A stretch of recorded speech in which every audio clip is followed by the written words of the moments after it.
I've just found out I gave the wrong meeting last meeting. I read that examples, but what I was supposed to do, give you examples of what to eat. But I gave you examples of how people are healing. But I'm sure we can fit the next one in. My first lecture, or the first part of this lecture, and I can fit both into this, is insomnia. The proverb 14 verse 6 says, knowledge is easy to him that understands. So I want to give you an understanding on why we sleep. And there's a tiny little gland in the base of your brain called the pineal gland. And the pineal gland releases 4 hormones every night between the hours of 9 p.m. and 2 a.m. You don't have daylight saving here, is that right? No, so I don't have to put daylight saving time. The hormones are serotonin, and serotonin is your mood hormone. The other hormone is arginine vasotocin. And arginine vasotocin is a hormone that puts you into a deep sleep. A lot of people that can't sleep think if they go to bed later, they'll sleep better because they'll get tired, but the opposite's true. The earlier you go to sleep, the more likely you are to fall into a deep sleep because of arginine vasotocin. So arginine vasotocin puts you into a deep sleep, and arginine vasotocin is your natural painkiller. Did you know that you have a natural painkiller? And when your body uses the natural painkiller, which it automatically will if you've got pain of any sort, a residue is left. And if you don't get rid of that residue, then your natural painkiller can't be released the next night. So what you do to get rid of the residue from using your natural painkiller is exercise. And the most powerful exercise is, we've looked at it a few times, high intensity interval training. See, the high intensity interval training, these are intervals of going very, very fast and then relaxing. That fast moves blood very fast and increases blood supply to the pineal gland. So it helps your pineal gland to release hormones, more hormones at night. But what the exercise does is it causes a release of the build-up from using your natural painkiller. The other hormone that's released is epithalamin. And epithalamin is a hormone that increases learning capacity. We should never stop learning. It's a misconception that our brain decreases as we get old. Our brain's supposed to get smarter and wiser with age. If you don't use it, you will lose it. And that's why so many people deteriorate, their minds deteriorate. It's one of the reasons minds are deteriorating, because they stop using them. They stop learning new things. I love the story of the 92-year-old man who learned to play the piano, and the 93-year-old man who graduated from law school. We should never stop learning. So if you go to bed early every night, it'll increase your learning capacity because of epithalamin. Epithalamin also slows down aging. You find people that have regular late nights. I know especially rock stars. You know, you look at rock stars who were very good looking young men and have a look at them when they're 70. They don't look any good anymore. They age very, very quickly because of their continual late nights and other reasons as well, I guess. Also, melatonin. Melatonin is called your fix and rejuvenate nighttime hormone. And this explains why, I've mentioned it a few times this week, that in those hours, that's when healing accelerates. It's in those hours that our brain, our whole body experiences rest, rejuvenation, renewal. So what can you do to increase the output of those hormones? To increase the output of those hormones, exercise. Exercise every day. What else can help is laughter. No wonder the proverb says, a merry heart doeth good like a medicine, but a broken spirit dries up the bones. What can also increase the output of those hormones is sunshine. Sunshine in the day increases your ability to sleep better at night, because sunshine increases the output of these hormones. You see, light and dark signals are fed through the optic nerve to a control centre in the brain where your body clock is located. And your body clock communicates with the pineal gland. So when your eyes are getting sunshine in the day, you actually sleep better at night. Also, sleeping in the dark, because remember, it's the light and dark signals that give the messages through to the brain. Fasting. When you go to bed with an empty tummy, your intestines produce tryptophan. And tryptophan is a key amino acid used in the production of melatonin and serotonin. And that's why we've been hearing about eating breakfast like a king, lunch like a queen, and tea like a pauper. What foods are highest in tryptophan are soy. So your vegetarian protein is the highest in tryptophan. But there are some things you can do that will cause a decrease in the output of these hormones, which are contributing very much to the insomnia we're seeing today. One is worry. What's the old saying? Worry is blind and cannot discern the future.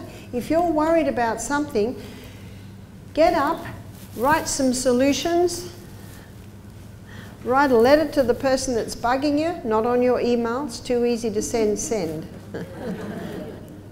And the other reason why you don't get up and do your email or write it on your iPad is because artificial light is incredibly disruptive to the pineal gland when your eyes have exposure to artificial light in those hours.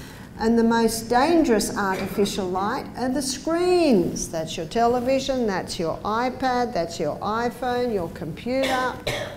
And how many people are on those in these hours? It's one of the biggest disruptors.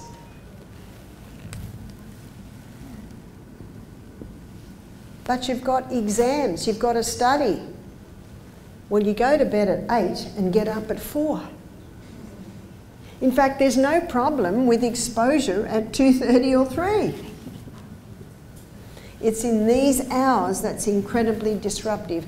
I think it's one of the biggest contributing factors to the teenage adolescent suicide we're seeing. Because instead of sleeping, especially young brains that haven't fully developed, when they need more rest than adults. I found since I turned 50, 6-7 hours a night, that's fine for me. But growing minds, growing children, adolescent, teenagers, they need that full 8 hours at least. My son puts his little 2.5-year-old to bed at 5:30 at night, and she wakes up at 6:30 in the morning, bright as a button.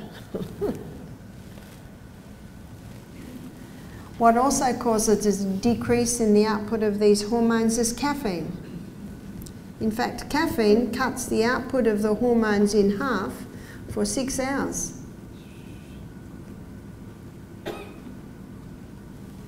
Also alcohol. Alcohol causes a 41% reduction in the output of those hormones. So people often think that little bit of red wine will put them to sleep, but they'll wake with half-charged batteries. Also meat. Meat is very high in an amino acid called methionine. And methionine blocks the action of tryptophan.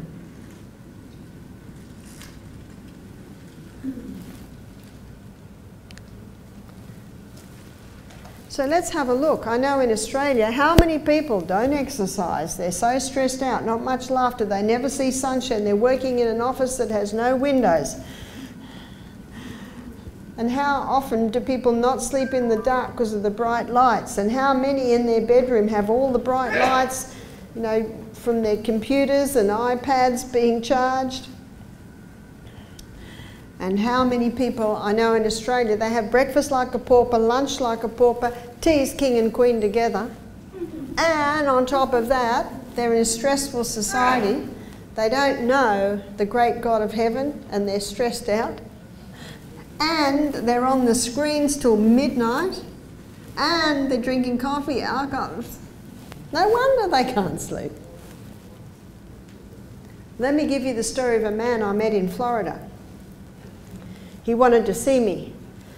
When he got out of the car, he was a very fit black American guy. And I looked at him and I thought I was about 50. Didn't know he's 65. He owns a gym. He's very, very fit. I said, what's your problem? He said, I can't sleep. So I put my detective hat on. When did it start? He said, it started 10 years ago. He said, 10 years ago, I had a test, a blood test, and I had high eosinophils. In my lecture tonight, I'm going to explain eosinophils. Eosinophils are a white blood cell. We've got 5 different types of white blood cells, as you'll see tonight when I look at the immune system. He said, I had high eosinophils. And he said to the doctor, is that a problem? And the doc said, not really, don't worry about it. A friend of his is a pathologist, and he saw the blood test and he said, oh dear. The guy said, what's the matter? He said, you've got eosinophilia. The guy said, what's that? And the pathologist said, all I can say to you, mate, is just spend more time with your family. He didn't sleep that night. In other words, he took it as a death sentence. He thought, what am I going to do? He said, I've got 2 adolescent children. I've got my house is mortgaged. I've got a business that's just starting. So he worried all night long, fitful night. And this started a process of not sleeping. After about a month, his body now is in the habit of not sleeping. He found out he didn't have eosinophilia at all. In fact, he found out a few years later that this pathologist had done the same thing to several people. That's why you're the doctor. You read your body. Tests can be wrong. A lady told me that her brother's 58 and he had frequent urination, so they were going to do a test on his prostate. He was under operation. They did a test. The test went, they did a biopsy. They went down to test it and it came back. He's got prostate cancer. So they basically took his prostate out. They found out a week later that it was the wrong test result. It was the test result of a 78-year-old man. Sometimes tests are wrong. That's why whenever you get a result, you say, thank you for your advice. I'm just going to get a few opinions on this. Oh. I know what it's like though when you're in an operating theatre. We often used to do it. We'd take a biopsy, then we're all waiting. If it comes back positive, the op's done. If it's not positive, you sew them up and leave it. So can you see this man? It was worry. It was worry. He went to a health retreat to try and get help, and the lady at the health retreat said, if I had a stick, I'd hit you, because she said, you need to smile. She said, what you're doing is you're ruining yourself. And when she said, I'd like to get a stick and hit you, she wanted to shake him out of it.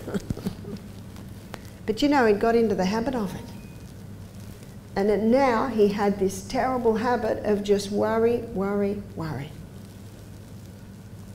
The body can get habits, just like we are creatures of habit.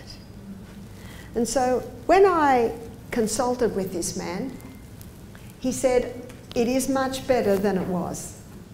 He said, I now realise I am not seriously ill. I said, and do you know why you had high eosinophils? I said, you've got a gluten intolerance. Because when you have an intolerance to wheat, your white blood cell called eosinophil, it rises. It's as simple as that. And if you'd stopped the wheat, your eosinophils would have come back down. So I went through this with him. I said, tick the boxes. I didn't have to talk to him about exercise, he's doing lots of that. But he actually wasn't drinking enough water. He also had a lot of technology in his room. I said, what I want you to do, if you wake in the night, and he still was waking a couple of times, but he was now getting about 4 hours in one time, which he was happy about. I said, what I want you to do when you wake up is I want you to be incredibly grateful that you're not outside in a ditch and it's raining. I want you to be very, very thankful that you're not in a Siberian work camp with a bit of newspaper for a blanket. I want you to be very, very thankful that you're not lying in bed unable to sleep because you were beaten to a pulp. Do you know, one thing that's probably the most guilty of stopping people sleeping is annoyance. Because many people, when they wake up and they look at the time and it's only 1 o'clock or 2 o'clock, they get really annoyed. Is that right? And if you get annoyed, I can promise you right now, you will never go back to sleep. It's called the attitude of gratitude. Is that right? One lady said to me, my little boy, he's 11, he can't sleep. I said, oh, what time does he go to bed? 8:30. When does he wake? 11. What does he do? What do you think he does? He gets his iPad out and he starts playing games or he starts watching things. Well, as soon as those lights go into those eyes, between those, our pineal gland just shuts down. She said, well, what'll he do? I said, get him a little head torch and get him a book. You can read a book. Or he can just lie there. When I was in America last time, it was the second day, and it takes a little while, you know, for the body to get used to where it is. And I remember one night, I didn't get to sleep till 3 in the morning, and I was very challenged to practice what I preached. So I laid there, and I just was very thankful that I was in a comfortable bed. I was very thankful for where I was. You just go through all the things you can be thankful for.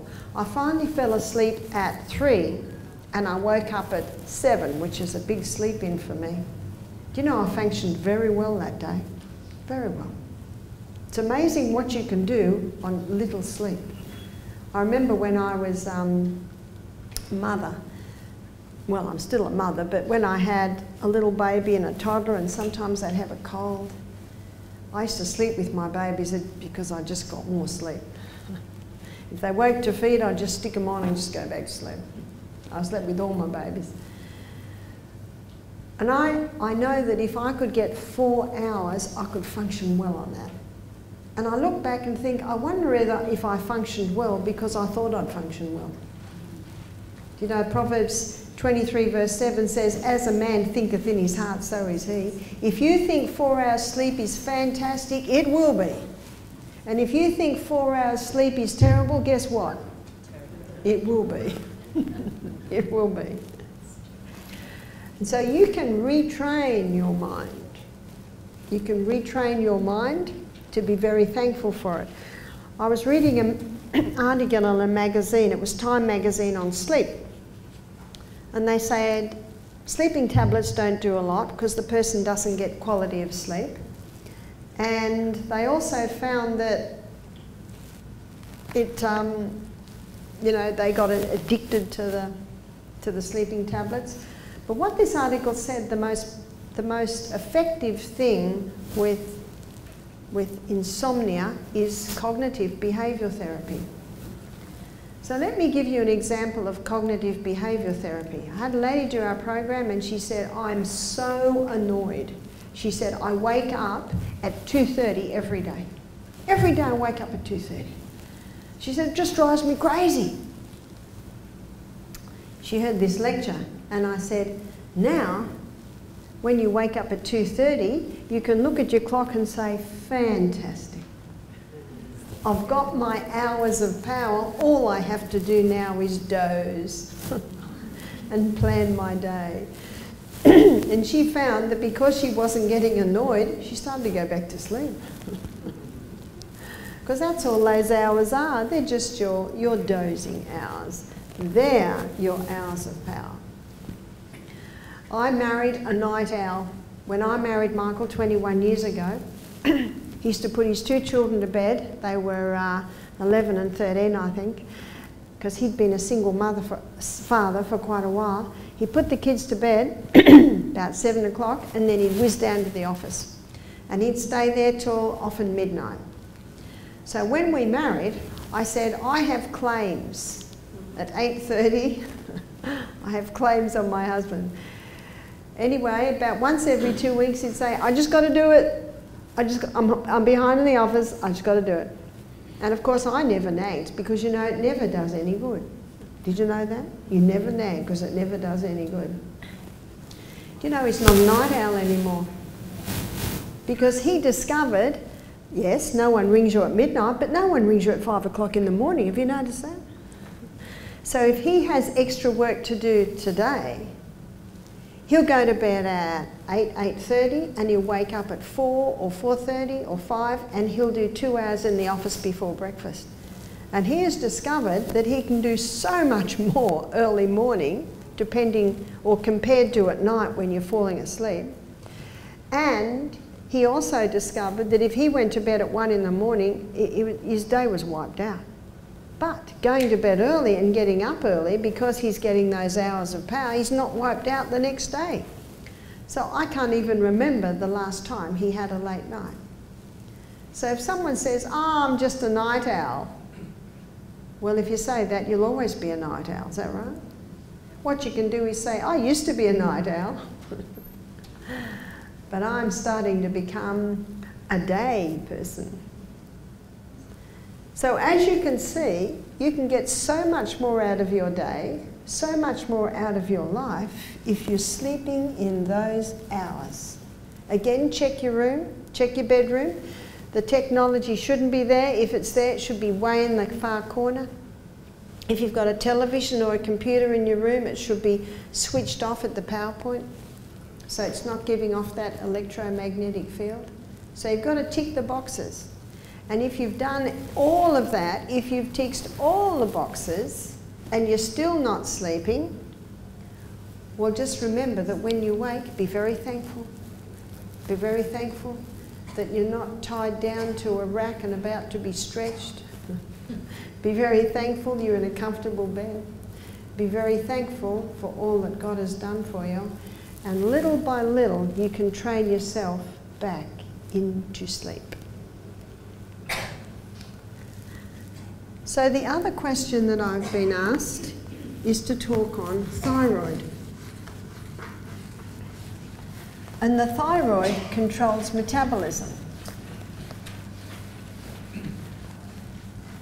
So if someone's got an overactive thyroid gland, everything's fast, fast, fast, fast. They can't sit still, heart's beating fast. They almost can't eat enough food to fill them. But if someone's got underactive thyroid gland, everything's slow, slow, slow. They're tired all the time. Hair's not growing properly. Oh, I've still got a flower in my ear. Maybe their hair's even falling out. They put on weight, digestion's slow, they can get constipated, whereas someone with hyperactive can get diarrhea. Can you see, when you understand what the thyroid does, and the thyroid controls metabolism, you can see these things. Now, Dr. David Brownstein, this is an excellent book, and he's considered the world expert on iodine. Dr. David Brownstein, he's written a book, and it's called iodine, why you need it and why you can't live without it. And he shows that under and overactive thyroid can be caused by an iodine deficiency. So iodine, do we just get iodized salt? No, because within an hour of opening the iodized salt, you know the iodine's all evaporated? So you don't even get iodine in Celtic salt because it evaporates. But when vegetables are grown near the sea, the waves crash and then the iodine goes into a gaseous form and lands on the sea. So foods that are grown near the sea usually have iodine in them. And also seaweed type foods, they can have iodine in them. But most people that have low iodine, they have low iodine because they're eating foods that contain things that compete with the iodine, and one is bromide. Bromide is used as a bread improver and it competes with iodine on the receptor sites. And bromide is found in insecticide sprays that are used to spray berries. And how many people have frozen berries in smoothies for breakfast? So if you do have frozen berries in smoothies for breakfast, make sure they're organic. So, and also most breads, as I said, have the bromide in it as a bread improver. Do you know in about the 50s they used to put iodine in as a bread improver, but now they put bromide in which competes with it. So there are some things you can do to help thyroid function. High estrogen opposes thyroid function. So the Anna's wild yam cream, and we talked about this last night. So the Anna's wild yam cream boosts progesterone, and remember what I showed you, when you boost progesterone, you automatically bring estrogen down. So everyone with a thyroid issue should be on the Anna's wild yam cream to help balance those hormones. Now the cabbage family contain a plant chemical called goitrogens. And goitrogens inhibit thyroid function. But when you cook the cabbage family, it basically disarms the goitrogens. So if someone's got overactive thyroid, they should be having lots of raw cabbage, cauliflower, broccoli, even cabbage juice, because that can slow down the thyroid. But if someone's got underactive thyroid gland, they shouldn't eat any raw cabbage, but they can eat the cooked, because the cooking disarms the goitrogens. High intensity interval training brings balance back into the thyroid because it increases blood supply to the thyroid. So the high intensity interval training, especially underactive, it just wakes it up. And the overactive, it can actually balance it out. Now mercury has an affinity for a mineral called selenium. And selenium is required by the thyroid to convert iodine into thyroxine. If someone has mercury fillings in their mouth, it can gobble up all their selenium. And if someone's on a high fish diet with its mercury, that can gobble up the selenium.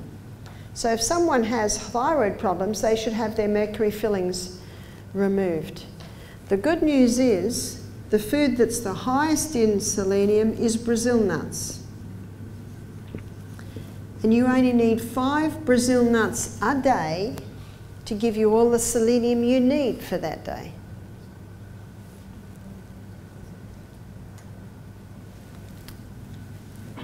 Iodine. There's a very simple test that you can do to check what your iodine levels are. Now there's a solution, and with Google today you'll be able to get it. It's called Lugel's solution.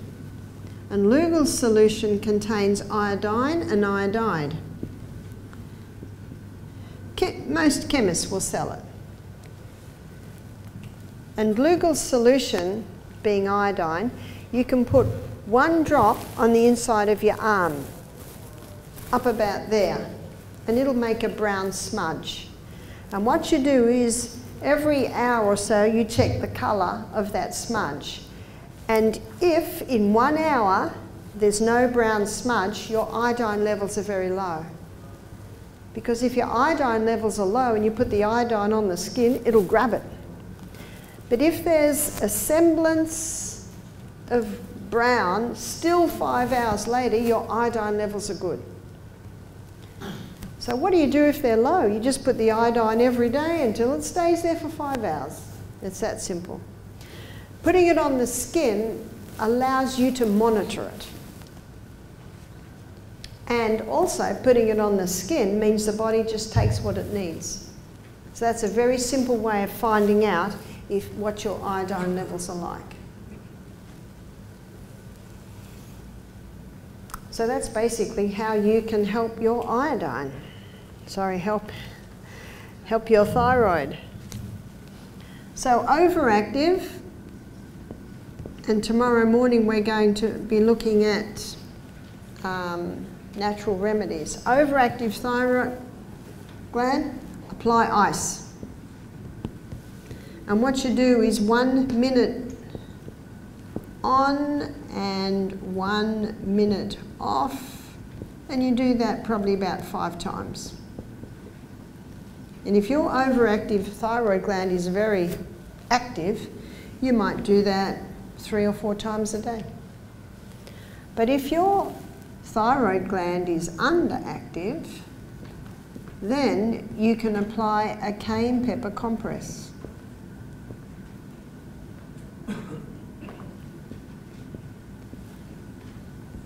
And if you apply the cayenne pepper compress, you might apply that for maybe 3 hours a day. And I'll be showing you tomorrow morning how to make one. You basically get a couple of sheets of kitchen paper, cut it the size of the thyroid gland, which is just here, and put a little bit of oil on it, and then sprinkle cayenne pepper on it. That'll just make it stick, and then just put it straight on the thyroid gland, cover it with a bit of plastic and tie it around your neck. What you'll find is that after about half an hour it'll get really, really hot, and then it'll calm down a bit, and then it might get hot again. You just keep it for 3 hours. I was telling the guests at our health retreat about the cayenne pepper compress, and that night one of our guests who had an underactive thyroid gland, she said to one of our staff, "I'd really like to try it." This is about 6 o'clock. So they put it on her thyroid gland and left it there till about 8:30 when she went to bed. Then she took it off. I saw her in the morning. She said, "I've got some good news and bad news." She said, "The bad news is I didn't sleep all night, and the good news is it worked." So don't put it on in the afternoon, because remember what your thyroid does, controls metabolism. So that you would put that on in the morning.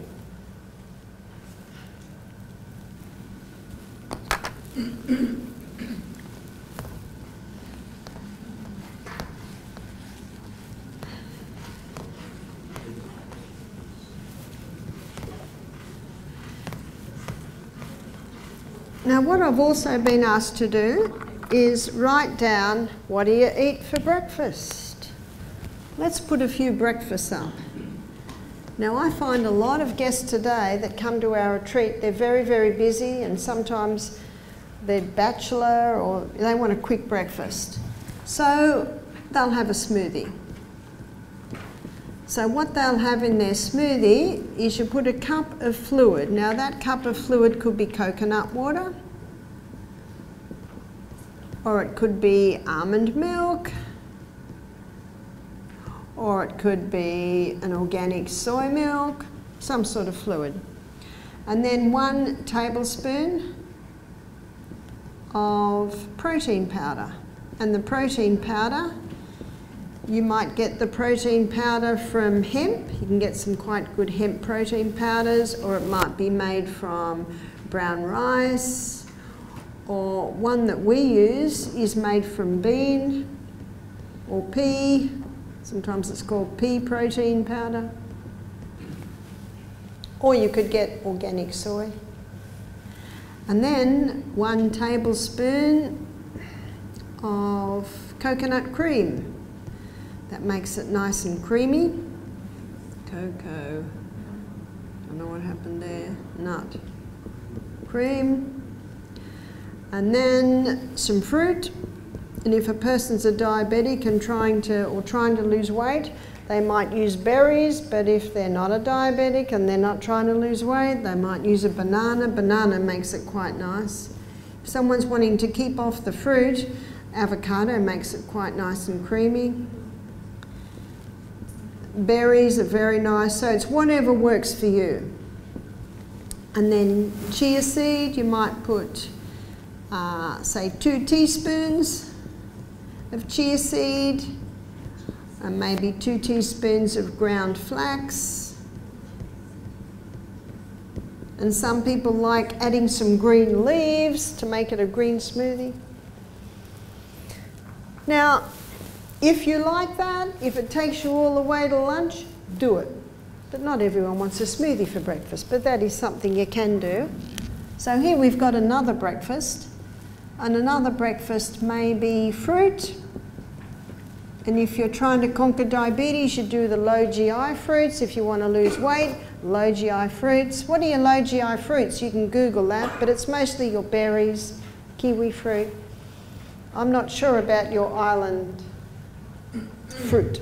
What's that on the GI? And then you might have millet, or you might have oats, or you might have rice, or you might have quinoa, or you might have, what's another one? Buckwheat. It's just whatever you like. And a great way to put that in is a slow cooker. Then you wake up in the morning and it's there.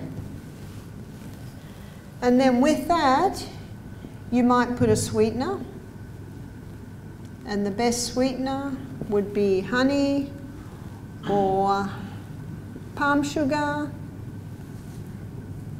or it might be maple syrup, or you might just do stewed apple. Especially if you're a diabetic and want to keep away from the sweetness. That can go in your fruit. If you aren't a diabetic. And then on top of that you might put coconut cream. It makes it very nice. Or you might put almond milk. It's whatever you like. Or you might like soy milk. And then on top of that you might put chia seeds, flax, nuts,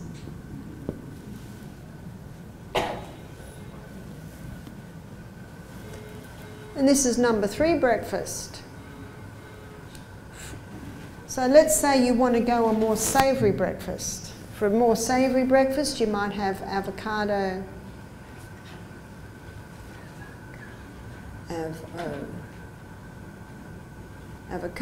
tomato. Can't eat tomato? Well, don't eat it. Your cucumber, spinach,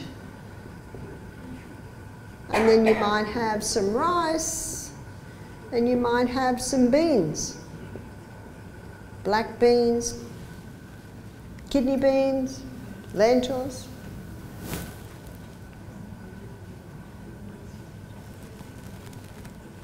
So we've got about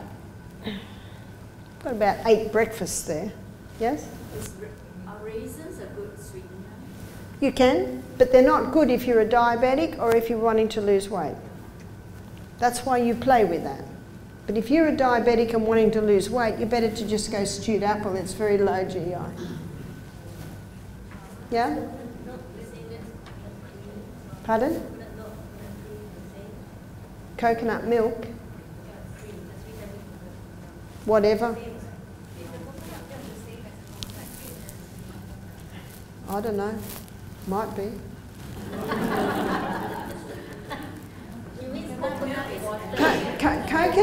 Coconut milk is runnier than coconut cream, that's all. Coconut water is not milk or cream. Coconut water is the water from the green coconut. The chia seed actually is dry. So some people have like say not for your Well, you can do what you like with the chia. You can pour it on dry. Don't worry, within minutes, and that food will be in your stomach for. If you want to, you can. But when you eat dried chia, by the time it's coming out of your stomach, it's all jellied. And it's getting jellied from your liquids. Or you can mix it with water and pour it on in like a jelly form. It's whatever works.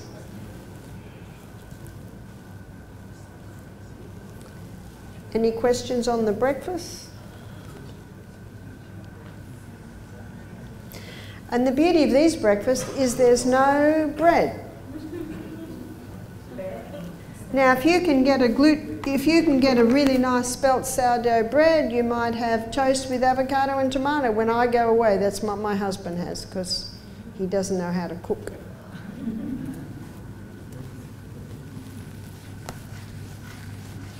If you can have a hearty breakfast, and if you can feed your family a hearty breakfast, and they're going to be at school, or they're going to be in the office, or they're going to be at work all day, you can often get away with just giving them a fairly light lunch, and then have the main meal as soon as they get home.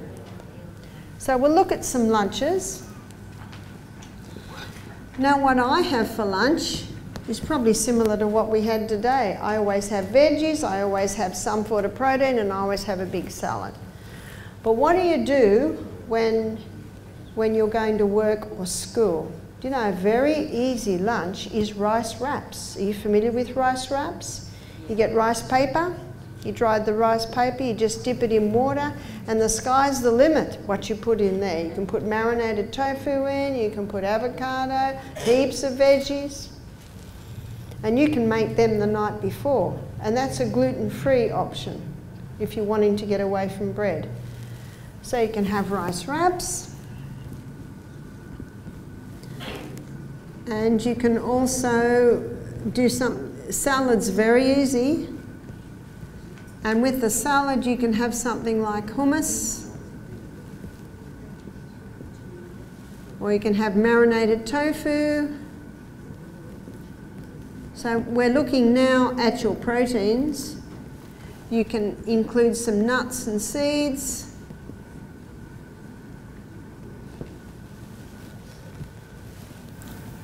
Or you might be able to take a thermos of soup, or take some soup and heat it up, and the soup can be veggie and legume.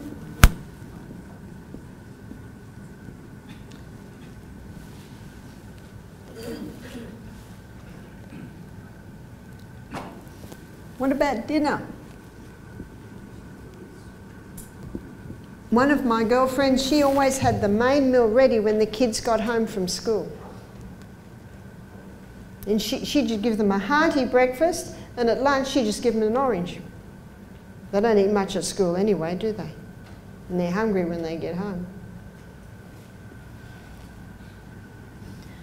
So dinner depends on you, depends on what you do, depends on when you get home, depends on whether you're able to have a decent lunch. But a great light dinner is soup. Sky's the limit. Pumpkin soup, minestrone soup, whatever works. If you're hungry, have 3 bowls of soup. Or you can have a salad, that's a nice light. Or you can have fruit. But for people who are wanting to conquer cancer, conquer diabetes, conquer weight loss, they're better to go the more savoury. Or some people will just have a smoothie.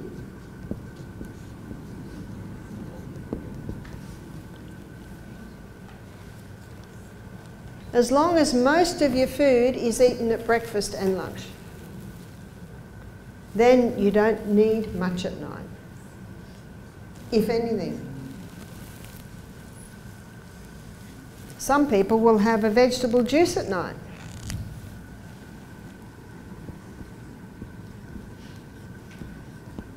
That can work.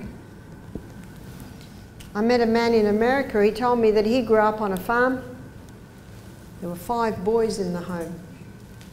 And the mother and the father were very strict. Breakfast like a king, lunch like a queen, tea like a pauper. Now these strong young boys, they were outside on the farm building fences, driving tractors, and they were hungry at night. So you know what they did? Jumped in the car and went to town and ate junk.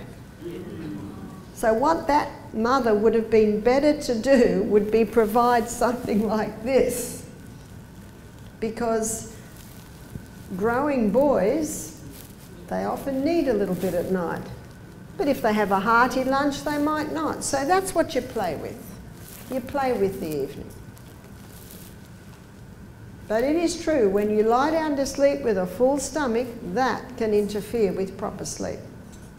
When you lay down to sleep at night, your stomach needs to sleep too. And if it's full of food, it's not going to sleep well. And that can be a contributing factor to insomnia.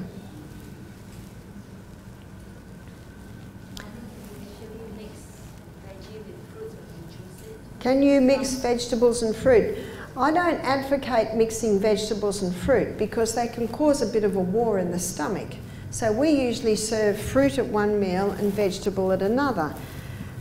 But did you know that a cactus fruit, which is pineapple, that can go with either?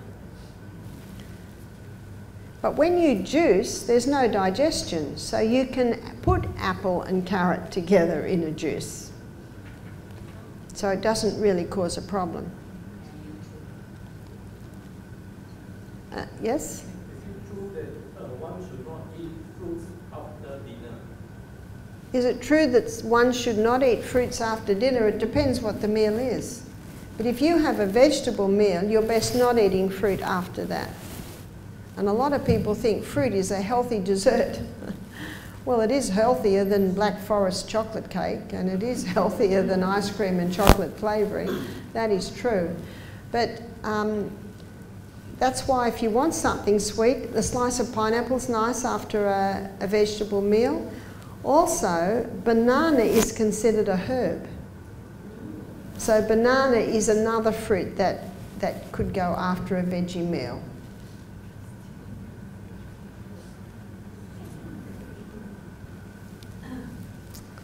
Are there any questions?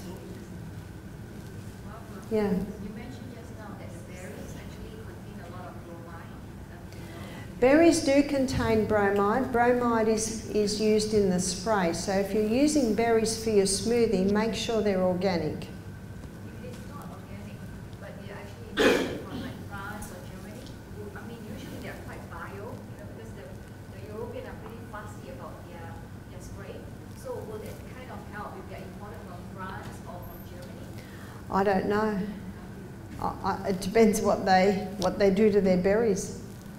Yeah? We see that white layer on the blueberry, so is that the... If you look at blueberries on the vine, they have that. And it's not spray, it's just a natural lightness on the blueberry. It's like it looks like they've got white on them. Have you ever seen blueberries? Pick blueberries off the vine, organic, they're there, that's what it's there. Then how about using the vegetable wash? Yeah, the vinegar, would it help? Nowadays they have in the market vegetables. A vegetable wash to get the spray off. The spray's all through the fruits and vegetables. So it's right through.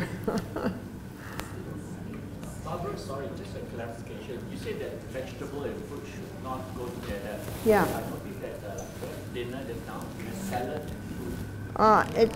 What it is or. Or.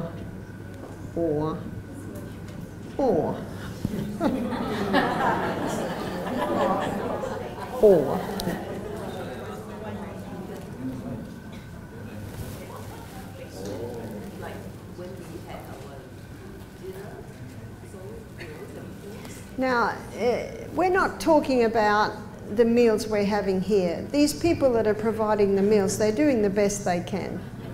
That they don't realise. They probably think that it's really good because they're not serving junk. And it's not the odd day you do it or the odd day you don't. It's what you do every day that matters. That's what makes the difference. I think we're providing the option there for them to have either fruit or vegetable. It's up to you. That is true. You've got the option there. You can have the fruit or the vegetable.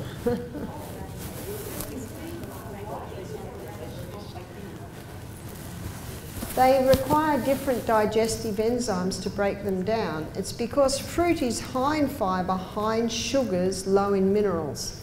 But your vegetable are high in fibre, high in minerals, but they're low in sugars. So they're made up of in different ways.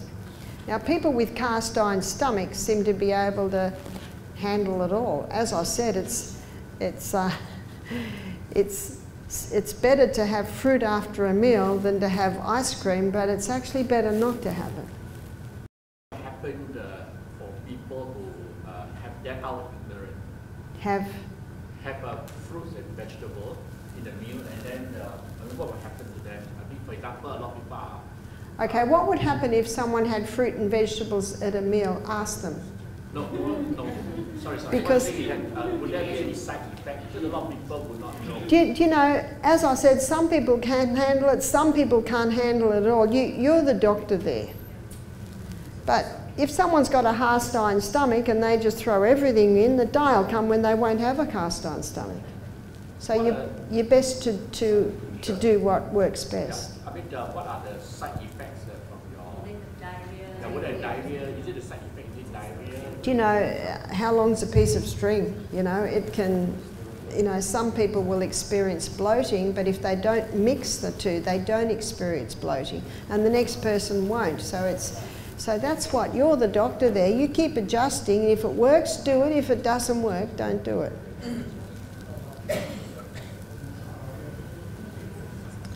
Well, I think it's just about tea time. So I'll say a final prayer and we'll have a break. Father, thank you so much for your goodness, your mercy, your foods, your human body that you've given us as a trust. May we be relentless, Father, in pursuing the proper ways to get better health is our prayer in Jesus' name. Amen.